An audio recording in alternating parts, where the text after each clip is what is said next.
Doctor Haris ചിറക്കലിന്റെ പറച്ചിൽ കണ്ണു തുറപ്പിച്ചു. Thiruvananthapuram medical കോളേജിലെ ശസ്ത്രക്രിയാ പ്രതിസന്ധി അന്വേഷിക്കുമെന്ന് ആരോഗ്യമന്ത്രി വീണ ജോർജ്.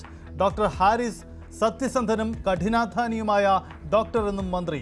പോസ്റ്റിൽ പറഞ്ഞത് ആവർത്തിച്ച് യൂറോളജി വിഭാഗം മേധാവി ഡോക്ടർ ഹാരിസ് ചിറക്കൽ ശസ്ത്രക്രിയാ ഉപകരണങ്ങൾ ഇരന്നു വാങ്ങേണ്ട ഗതികളിൽ മടുത്തു. പിന്നെ മാത്രമല്ല, നമ്മൾ മെഡിക്കൽ കമ്പനിക്കാരെ കൊണ്ടും അല്ലാതെയും ഒക്കെ പലരെ കൊണ്ടും ഔദാര്യം, ഇപ്പം UST ഗ്ലോബൽ എന്ന് പറഞ്ഞ സംഘടന, അങ്ങനെ ഒക്കെ ഓരോ അവരുടെ കയ്യിൽ നിന്നൊക്കെ നമ്മളിങ്ങനെ അപേക്ഷിച്ച് നമ്മൾ റിക്വസ്റ്റ് ചെയ്തും ഇരന്നും ഒക്കെയാണ് ഉപകരണങ്ങൾ വാങ്ങിച്ചു വെച്ചിട്ട് നമ്മൾ ഇത് പലപ്പോഴും ചെയ്ത് തീർക്കുന്നത്.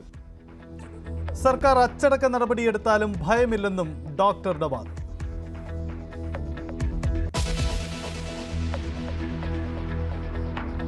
മുല്ലപ്പെരിയാർ അണക്കെട്ടിന്റെ സ്പിൽവേകൾ 12 മണിക്ക് തുറക്കും. ജലനിരപ്പ് 136.20 അടിയിലെത്തി. പെരിയാർ തീരത്ത് കനത്ത ജാഗ്രത.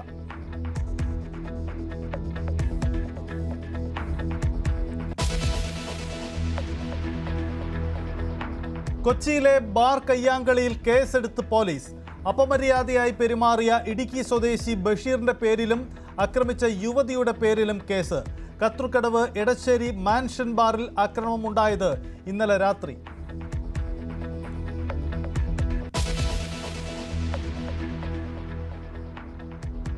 KSRTC ബസ് സ്റ്റാൻഡുകളിൽ യൂണിയന്റെ കൊടികൾ കെട്ടുന്നതിനെതിരെ ഗതാഗത മന്ത്രി ഗണേഷ് കുമാർ.